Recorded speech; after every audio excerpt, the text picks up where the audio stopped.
అందరికీ నమస్కారం అండి. ఈరోజు గవర్నమెంట్ జాబ్స్ ప్రిపేర్ అయ్యేటువంటి యాస్పిరెంట్స్ దృష్టిలో పెట్టుకొని మనం ఓవరాల్‌గా గవర్నమెంట్ జాబ్ క్రాక్ చేయాలంటే ఏమేమి ఆపర్చునిటీస్ ఉన్నాయి? డార్క్ సీక్రెట్స్ ఏంటి? సక్సెస్ అయిన వాళ్ళు ఏ ఫార్ములా ఇంప్లిమెంట్ చేశారు? సో, మొదలైన అన్ని విషయాల గురించి ఈరోజు డిస్కస్ చేద్దాం. ముందుగా ముందుగా చర్చించుకుంటే అసలు జాబ్స్ క్రాక్ చేయాలంటే వేకెన్సీస్ ప్రతి అభ్యర్థి నోటిఫికేషన్‌లో వేకెన్సీస్ చూస్తారు. అసలు మనం ఏ జాబ్స్‌కు ఫోకస్ చేస్తున్నాం? ఎన్ని వేకెన్సీ ఉన్నాయి? అసలు మనం ఏ జాబ్‌ను టార్గెట్ చేస్తున్నాం? Target important. ఎందుకంటే మనం ఎక్కడ వేకెన్సీస్ ఎక్కువుంటే అక్కడ టార్గెట్ చేసి సక్సెస్ రేట్ ఎక్కువుంటుంది. ఫస్ట్. సో, సెంట్రల్‌లో ఒకసారి పరిశీలిస్తే central government jobs. Central government jobs last 9 years 2014 నుంచి 2023 వరకు ఆ డేటాను 2024లో నర నరేంద్ర సింగ్ తోమర్ గారు, మినిస్ట్రీ గారు రిలీజ్ చేశారు రీసెంట్‌గా. సో, 24లో ఒక ఆర్టికల్ వచ్చింది ఇందులో. సో, అందులో ఒకసారి మీరు పరిశీలిస్తే almost 9 lakhs vacancies government jobs fill up చేశారు. 22 క్రోర్స్ మంది అపియర్ అయ్యారు ఎగ్జామ్స్. అంతకుముందు యూపీఏ గవర్నమెంట్‌లోది ఒకసారి పరిశీలిస్తే 6 లాక్స్ వేకెన్సీస్ ఫిల్ చేశారు లాస్ట్ 9 ఇయర్స్. అంటే 2014 నుంచి 2013 వరకు. సో, ఇవి గవర్నమెంట్ జాబ్స్ ప్రతి రౌండ్ ఫిగర్‌గా ఒక 10 ఇయర్స్ వస్తుంటే అరౌండింగ్ 10 లాక్స్ మాక్సిమం. ఇది సెంట్రల్ గవర్నమెంట్ రిక్రూట్మెంట్ చేసే మాక్సిమం కెపాసిటీ. తరగొచ్చు, పెగ్గొచ్చు. కొంచెం అటు ఇటుగా ఉంటుంది. ఇది డేటా. అందులో ఎక్కువ వేకెన్సీస్ ఎక్కడ ఫిల్ చేస్తున్నారంటే staff selection commission. Staff selection commission almost 1 lakhs above vacancies fill చేస్తున్నారు. సెకండరీ తీసుకుంటే banks, state banks of India కావచ్చు, ఐబీపీఎస్ కావచ్చు. ఇవి ఓవరాల్‌గా ఒక 45,000-60,000 బిట్వీన్‌లో ఉన్నాయి vacancies. Year to year vary అవుతుంటుంది. తర్వాత ఇంక other employment employment provident fund అని, ఫుడ్ కార్పొరేషన్ ఆఫ్ అని, పోస్టల్స్ అని, ఇంకా నెంబర్ ఆఫ్ ఎల్ఐసి అని రకరకాల నెంబర్ ఆఫ్ సెక్టర్స్ ఉన్నాయి. సో, అవి ఫ్రీక్వెంట్‌గా రావు. బట్ వేకెన్సీస్‌ని బట్టి ఇయర్‌లో ఒక కొంత పార్ట్ ఆఫ్ ద రేషియో అవి రిలీజ్ అవుతుంటాయి. ఎగ్జాక్ట్‌గా చెప్పలేం ఈ రేంజ్‌లని. బట్ ఒక 20,000 లోపే ఉంటున్నాయి ఇవన్నీ వేకెన్సీస్. ఓవరాల్‌గా తీసుకుంటే 1.5 లాక్స్ ఇందులో ఇంతే ఉంటుంది సెంట్రల్ గవర్నమెంట్ వేకెన్సీ ఓవరాల్‌గా పరిశీలిస్తే ఒకసారి. రైల్వేస్ తీసుకుంటే ఒక 50,000-60,000 బిట్వీన్‌లో ఉంది. ఇవి ఓవరాల్‌గా. అంటే మాక్సిమం 1.8, 1.4 ఈ బిట్వీన్‌లో ఉంటుంది. అంటే వేకెన్సీస్ ఇయర్ వేరీ అవుతుందంటే ఓవరాల్‌గా యావరేజ్ మీద ఒకసారి పరిశీలిస్తే. సెంట్రల్ గవర్నమెంట్‌లో ఉన్నటువంటి ఆపర్చునిటీస్ అవి. సెంట్రల్ గవర్నమెంట్‌లో ఎక్కువ జీడీలో రిక్రూట్మెంట్ అవుతున్నాయి. ఎస్ఎస్‌సి జీడీ కొంచెం ఫిజికల్ ఫిట్‌నెస్ ఉన్న వాళ్ళు ట్రై చేసుకుంటే మంచి ఆపర్చునిటీ దొరుకుతాయి. Second CGL last year 18,000. So, year vary అవుతుంటుంది. ఎగ్జాక్ట్ చెప్పలేం. బట్ అది కూడా అంతే 18,000. Next multi tasking 11,000. Every year ఒక ఇయర్ 6,000, ఒక ఇయర్ 10,000 ఉంటుంది. ఒక ఇయర్ 12,000 ఉంటుంది. లాస్ట్ ఇయర్ 9,000 ఇచ్చారు. ఫైనల్‌గా 11,000 ఫిల్ చేశారు. తర్వాత సీహెచ్ఎల్ 3,400 అని, ఎంటీఎస్ స్టెనో అంటే 2,000 అని బిలో ఉంటుంది. నెక్స్ట్ ఫర్దర్‌గా జీడీ హైయెస్ట్ ఒక్కోసారి 70,000 ఫిల్ చేయొచ్చు. ఒకసారి 40,000, ఒకసారి 35,000 నెక్స్ట్ నోటిఫికేషన్ 35,000. ఓవరాల్‌గా నేను చెప్తున్నాను. నెక్స్ట్ సెంట్రల్‌లో అయితే అయిపోయింది. ఇది ప్రొసీజర్ మాక్సిమం ఇలానే ఉంటుంది. నెక్స్ట్ స్టేట్ గవర్నమెంట్‌లో ఒకసారి పరిశీలిస్తే సెంట్రల్ గవర్నమెంట్ రాసుకున్న వాళ్ళు అవి ఆపర్చునిటీస్. గవర్నమెంట్ ఒకసారి పరిశీలిస్తే Telangana, Andhra first one by ఒక్కొక్క స్టేట్ గురించి డిస్కస్ చేద్దాం. ఆంధ్రాలో మాక్సిమం ఒక 50,000-60,000 వేకెన్సీస్ ఫిల్ చేస్తారు. ఎప్పుడు ఎవ్రీ ఇయర్ కాదు. ఓవరాల్‌గా end of the 5 years maximum. ఈ 5 ఇయర్స్‌లో end of the 50-60 maximum 80, 1 lakhs కూడా మేబీ అంటే అప్పుడు సచివాలయం వ్యవస్థ అది ఒక తప్ప నెక్స్ట్ ఇంకా మళ్ళీ 5 ఇయర్స్‌లో 1 లాక్స్ కొంచెం కష్టమే. మాక్సిమం 80,000. 80,000 కూడా కష్టము. 60,000 అయితే ఎక్స్‌పెక్ట్ చేయొచ్చు. 60,000 అంటే వేకెన్సీ అంటే గ్రూప్ 1 మహా అంటే 200 మాక్సిమం 150 అంటున్నారు. 200 అంతకంటే ఉండదు. ఒక 2 నోటిఫికేషన్ తీసుకున్నా కూడా 200 నోటిఫికేషన్ ఇచ్చినా కూడా ఒక 400లో అయిపోతుంది. అంతకంటే ఎక్కువ ఉండదు. మాక్సిమం ఇవి. సో, గ్రూప్ 2 లాంటివి తీసుకుంటే నెక్స్ట్ నోటిఫికేషన్ 600 వచ్చు, 1000 ఇవ్వచ్చు. సో, మాక్సిమం అవి 1,000, 500 ఉంటుంది అనుకుంటున్నా. సో, 1000 అంతకంటే ఎక్కువ ఛాన్సెస్ చాలా రేర్. 500. నెక్స్ట్ గ్రూప్ 3 వస్తే 1,500, 1,200 ఈ రేంజ్‌లో బిట్వీన్‌లో ఉంటుంది. నెక్స్ట్ విఆర్ఓ లాంటివి ఏమన్నా రిక్రూట్ చేస్తే ఇప్పుడు ఆల్రెడీ సచివాలయం వస్తుంది కాబట్టి అది చేయకపోవచ్చు. అదర్ డిపార్ట్మెంట్స్ తీసుకుంటే కానిస్టేబుల్స్ 10,000 వేకెన్సీ రావచ్చు. ఆల్రెడీ మినిస్టర్ హోంమంత్రి అనిత గారు ఆల్రెడీ చెప్పారు 10,000 ఆల్రెడీ వేకెన్సీస్ ఉన్నాయి, ఫిల్ చేస్తున్నారు త్వరలో. నెక్స్ట్ డిఎస్సి తీసుకుంటే ఇప్పుడు 16,000 ఫిల్ చేస్తున్నారు, నెక్స్ట్ 8,000 రావచ్చు, 10,000 రావచ్చు. ఓవరాల్గా ఇంకొక నోటిఫికేషన్ వచ్చే ప్రాబిలిటీ అయితే ఉంది. నెక్స్ట్ వైద్య ఆరోగ్య శాఖలో అయితే ఒక 20K అయితే ఫిల్ చేయొచ్చు. నెక్స్ట్ అదర్ డిపార్ట్మెంట్స్ అడిషనల్గా వేరే చాలా తక్కువ ఉంటాయి, లార్జ్లో అయితే రావు, కొంచెం వేకెన్సీస్ ఫిల్ చేస్తారు కాబట్టి ఒక 100s 200s చాలా తక్కువ ఉంటాయి. అవి ఓవరాల్గా ఒక 5,000 మ్యాక్సిమం. ఏమైనా కాంట్రాక్ట్ అవుట్ సోర్సింగ్ అవి రిక్రూట్ చేసుకుంటాయి. సో ఓవరాల్గా 50,000 to 60,000, నెక్స్ట్ మ్యాక్సిమం 80,000. ఇది స్టేట్ గవర్నమెంట్ చేసుకుంటారు. మనం దేన్ని టార్గెట్ చేస్తున్నాం, దాంట్లో వేకెన్సీ ఉంది, దాంట్లో కాంపిటీషన్ ఎంత ఎక్కువ వేకెన్సీ ఉన్నాయి వాటిలో టార్గెట్ చేస్తే ఎక్కువ సక్సెస్ రేట్ ఎక్కువ ఉంటుంది. అది మీరు ఒకసారి పరిశీలించుకొని సక్సెస్ అయిన వాళ్ళని ఎక్కువ అడగండి, ఎక్కువ టీచర్స్, కానిస్టేబుల్స్. ఎందుకంటే నెంబర్ ఆఫ్ వేకెన్సీస్ ఎక్కువ. గ్రూప్స్ లాంటివి నువ్వు ఎంత చదివినా నీకు ఇచ్చేది 1000.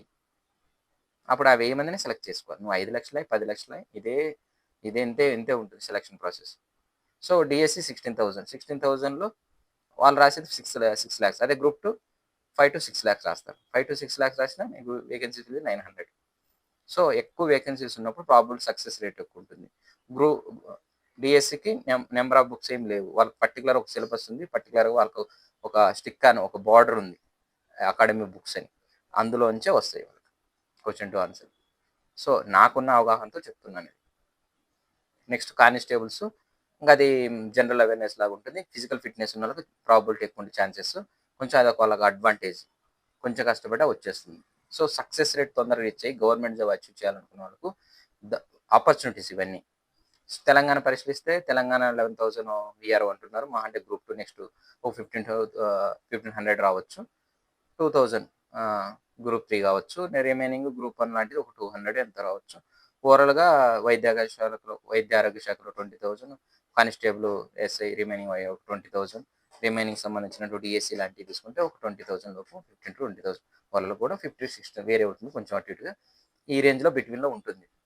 ఇంకా అవి గవర్నమెంట్ మేబీ ఎలక్షన్లో ఇచ్చినటువంటి సీఎం రేవంత్ రెడ్డి గారు ఇచ్చినటువంటి భరోసా లక్షల వేకెన్సీస్ ఫిల్ చేస్తారని ఒక వాగ్దానం అయితే చేశారు కాబట్టి, సో దాన్ని బట్టి మేబీ ఒకవేళ వాళ్ళ గవర్నమెంట్ ప్రియారిటీని బట్టి కూడా ఫిల్ చేసే ఛాన్సెస్ ఉండొచ్చు, చెప్పలేం. సో ఓవరాల్గా అయితే ఇది మనకున్నటువంటి వేకెన్సీస్ ఏంటి, ఎంతమంది అపీర్ అవుతుంది స్టూడెంట్స్, సీరియస్ ఆల్రెడీ రాసినటువంటి ఎడ్జ్లో మిస్ అయిన స్టూడెంట్స్కు నెక్స్ట్ ఉన్నటువంటి ఛాన్సెస్ ఏంటి, దానికి ఎంత టైం పడుతుంది, మనం ఎంత టైం కేటాయించగలం, దాన్ని అచీవ్ చేయాలంటే మనకున్నటువంటి పాసిబిలిటీస్ ఏంటి, సక్సెస్కు ప్రాబిలిటీ ఏమేమి ఉన్నాయి. సో ఇవన్నీ ఒకసారి పరిశీలిస్తే ఇవి.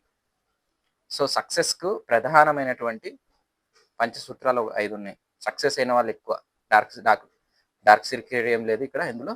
ఒకసారి పరిశీలిస్తే అవి ఏంటి అని ఒకసారి పరిశీలిస్తే ఏమేంటి ఉన్నాయి ఆపర్చునిటీస్. మెయిన్లీ కాంపిటేటివ్ సక్సెస్ అయిన వాళ్ళు మ్యాక్సిమం ఇక్కడే ఉంటున్నారు. ఏంటంటే హార్డ్ వర్క్ చేసిన వాళ్ళు, బర్నింగ్ డిజైర్స్ బాగా ఉండి హార్డ్ వర్క్ చేసిన వాళ్ళు ఫస్ట్ సక్సెస్ అవుతున్నారు.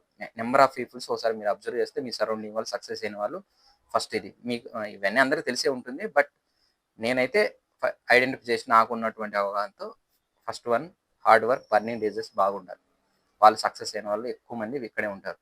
సెకండ్ స్మార్ట్ వర్క్ కూడా సక్సెస్ఫుల్ కీ రోల్ ప్లే చేస్తుంది. ఎంతలా అంటే selection of the book, selection of the preparation, selection of the coaching కావచ్చు, selection of the note, selection of the previous analysis, number of analysis చేస్తారు వాళ్ళు. Syllabus previous trend ఎలా ఉంది, ఎలా మనము సిలబస్ను తక్కువ టైంలో ఎక్కువని ఎలా చేయాలి, రివిజన్ చేయాలి. సో నెంబర్ ఆఫ్ వాళ్ళ అనలిటికల్ స్కిల్స్ ఎక్కువ ఉంటాయి స్మార్ట్ వర్క్ చేసే వాళ్ళ దగ్గర. సబ్జెక్ట్ కూడా డిఫరెంట్ వేలో చదువుతారు. ఒకళ్ళు కోడ్ లాంగ్వేజ్లు గుర్తుపెట్టుకుంటారు, ఒకడు కాన్సెప్ట్ ఓరియంటెడ్ చదువుతారు, కొంతమంది ఒకళ్ళు నోట్ మేకింగ్ చాలా స్మార్ట్గా చేసుకుంటారు. ఎందుకంటే బిట్వీన్ లాస్ట్ 10, 15, 20 డేస్లో ఎలా రివిజన్ చేయాలి. సో ఇండివిజువల్ ఒక్కొక్క స్టూడెంట్కి ఒక్కొక్క మైండ్ సెట్ ఉంటుంది కాబట్టి డిఫరెంట్గా దాన్ని బేస్ చేసుకుని వాళ్ళు ఓన్ నోట్స్ మేకింగ్ చేయడం వల్ల వాళ్ళకు అది బెనిఫిట్ అవుతుంది. సో వీడు హార్డ్ వర్క్ చేసేవాడు 10 hours చదివితే వాళ్ళు 8 hours 7 అవర్స్ చదివినా కూడా వాళ్ళు ఓవర్కమ్ చేయగలరు. స్మార్ట్ వర్క్ ఉన్నటువంటి అడ్వాంటేజ్. సో అందరు స్మార్ట్ వర్క్ చేయరు, కొందరు హార్డ్ వర్క్ సక్సెస్ అవ్వచ్చు, కొంతమంది స్మార్ట్ వర్క్ సక్సెస్. ఇవి రెండు నేను ఐడెంటిఫై చేశాను. Next technical qualification. Technical qualifications technical qualification ఒకసారి పరిశీలిస్తే టెక్నికల్ క్వాలిఫికేషన్స్ ఉన్న వాళ్ళు సక్సెస్ రేట్ కూడా ఎక్కువ ఉంది. ఎందుకంటే టెక్నికల్ ఆపర్చునిటీ 1, 2 ఉంటాయి వాళ్ళకి. ఎందుకంటే అటు సెంటర్‌లో ట్రై చేసుకోవచ్చు టెక్నికల్‌లో పడ్డప్పుడు, స్టేట్‌లో కూడా టెక్నికల్‌లో ట్రై చేయొచ్చు. ఎనీ డిగ్రీ, నార్మల్ డిగ్రీ అంటే ప్రతి ఒక్కరి దగ్గర నార్మల్ డిగ్రీ ఉంది. నార్మల్ డిగ్రీ ఉంటే నీకు ఒక్కటే ఉంటుంది ఆపర్చునిటీ. ఎనీ డిగ్రీ అంటే ఒకటే ఆపర్చునిటీ. అదే బీఎస్సీ నర్సింగ్ చేసిన వాళ్ళు గానీ, లేదా అదర్ బీటెక్ చేసినా గానీ, ఇంకా అదర్ అడిషనల్ టెక్నికల్ క్వాలిఫికేషన్ వాళ్ళకి నెంబర్ ఆఫ్ ఆపర్చునిటీ పెరిగే కొద్దీ సక్సెస్ రేట్ ఎక్కువ ఉంటుంది. ఒకసారి మీరు సక్సెస్ అయిన వాళ్ళు మీ చుట్టుపక్కల ఉన్న వాళ్ళు ఒకసారి పరిశీలిస్తే ఇది అర్థమవుతుంది. నెక్స్ట్ అది అడిషనల్ బోనస్ ఏంటంటే కొంతమందికి హైట్, ఫిజికల్ ఫిట్‌నెస్ ఉన్న వాళ్ళకు, ఏజ్ ఉన్న వాళ్ళకి అదొక అడ్వాంటేజ్. నెంబర్ ఆఫ్ ఆపర్చునిటీస్ అనేవి వాళ్ళకు మెండుగా ఉంటాయి. నెక్స్ట్ కొంతమందికి మనీ. రిచ్ పీపుల్స్ సక్సెస్‌కి వాళ్ళకు అదొక అడ్వాంటేజ్. కొంతమంది అడిషనల్‌గా వాళ్ళకు ప్రిపరేషన్‌కి డిస్టర్బ్ లేకుండా వాళ్ళు లాంగ్ టర్మ్ చేయడానికి పాసిబిలిటీ ఉంటుంది. వాళ్ళకి అవసరమయ్యే రిసోర్సెస్ గానీ, వాళ్ళకి అనుకునేటువంటి అన్ని ఫెసిలిటీస్ తెచ్చుకోవడానికి వాళ్ళకి అన్ని ప్రాబబిలిటీస్ ఎక్కువ ఉంటుంది. నేను అందరికీ అనను, కొంతమందికి ఆ సక్సెస్‌కి మెయిన్ కొంతమంది పేదవాళ్ళు ఒక 6 మంత్స్ చదువుతారు. ఒక 3 మంత్స్ గ్యాప్ తీసుకుంటారు. ఫైనాన్షియల్ ప్రాబ్లమ్ వల్ల, రకరకాల ఫ్యామిలీ డిస్టర్బెన్స్ వల్ల మళ్ళీ కంటిన్యూ చేయలేకపోవచ్చు. సో వీటన్ని బేస్ చేసుకొని ఓవరాల్‌గా చెప్తున్నాను. సో ఫైనాన్షియల్ ప్రాబ్లమ్ ఉన్నవాళ్ళు మళ్ళీ ప్రిపరేషన్ కంటిన్యూ చేయలేకపోవచ్చు. బ్రేక్ చేయొచ్చు. మళ్ళీ చదవటం, ముందుకెళ్ళటం, 4 అడుగులు ముందుకు, 3 అడుగులు వెనక్కి, 4 అడుగులు ముందుకు, 2 అడుగులు అలా డిఫరెంట్ డిస్టర్బెన్స్ రావటం వల్ల వాళ్ళ సక్సెస్ అనేది అక్కడక్కడే తిరుగుతుంటారు. లాస్ట్ ఎక్కడో ఎడ్జ్‌లో మిస్ అయిపోతారు. వీళ్ళకి one way traffic. One way ఉంటుంది. వీళ్ళకి వే ఉండదు. సో వీళ్ళకు బర్నింగ్ డిజైర్స్ బాగుండి సక్సెస్ సాధించాలని ఉన్నవాళ్ళు కొంచెం మనీ సపోర్ట్, ఫ్యామిలీ ఫిజికల్ మ మనీ సపోర్ట్ ఉన్నవాళ్ళు ఫైనాన్షియల్‌గా వాళ్ళకు అదొక బూస్ట్ ఇస్తుంది సక్సెస్‌కి. నెక్స్ట్ కొంతమందికి అదర్ రిజర్వేషన్స్. కొంతమంది మంచి రిచ్ పీపుల్స్ ఉంటారు. రిచ్ పీపుల్స్ సమ్ రిజర్వేషన్స్ కూడా వాళ్ళకి కొంత హెల్ప్ అవుతాయి. అవటం వల్ల సక్సెస్‌ని వాళ్ళు తొందరగా అచీవ్ చేస్తారు. సో ఒక్కొక్కళ్ళకి ఒక్కొక్కటి సక్సెస్‌కి కీ రోల్ ప్లే చేస్తుంది. ఇవన్నీ ఓవరాల్‌గా ఈ పంచసూత్రాలను బేస్ చేసుకొని ఎవరు సక్సెస్ అయిన వాళ్ళు మాక్సిమం ఇక్కడే ఉంటారు. ఒకసారి మీ స్నేహితులు కావచ్చు, మీ కొలీగ్స్ కావచ్చు, రకరకాల మీ ఫ్యామిలీ మెంబర్స్ కావచ్చు, మీ చుట్టుపక్కల ఉన్న వాళ్ళని ఒకసారి పరిశీలిస్తే వాళ్ళు సక్సెస్ అయ్యారు. సక్సెస్ అయిన తర్వాత వాళ్ళు లాంగ్ టర్మ్‌లో హార్డ్ వర్క్ చేసి సక్సెస్ అయ్యారా? స్మార్ట్ వర్క్‌లో ఉన్నారా? లేదా టెక్నికల్ మీద సక్సెస్ అయ్యారా? లేదా ఏదన్నా అడిషనల్‌గా వాళ్ళకి ఫైనాన్షియల్ ప్రాబ్లమ్ అలాంటివి ఏం ఫేస్ చేయకుండా వాళ్ళు లాంగ్ టర్మ్‌లో మంచిగా రకరకాల రిసోర్స్ అన్నీ అరేంజ్ ఉండటం వల్ల వాళ్ళు సక్సెస్ కొట్టారా? లేదా ఏదైనా కేటగిరీలో అంటే కొన్ని కేటగిరీస్‌కు కొంచెం హెల్ప్ అవుతుంది వాళ్ళకి సక్సెస్‌కి. సో ఇయన్నీ బేస్ చేసుకొని వాళ్ళు సక్సెస్‌ని అచీవ్ ఉంటారు. అందరికీ అన్నీ అవైలబుల్ ఉండవు గదా! సో ఇంకేమైనా ఉంటే కామెంట్ చేయండి. నేను ఓవరాల్‌గా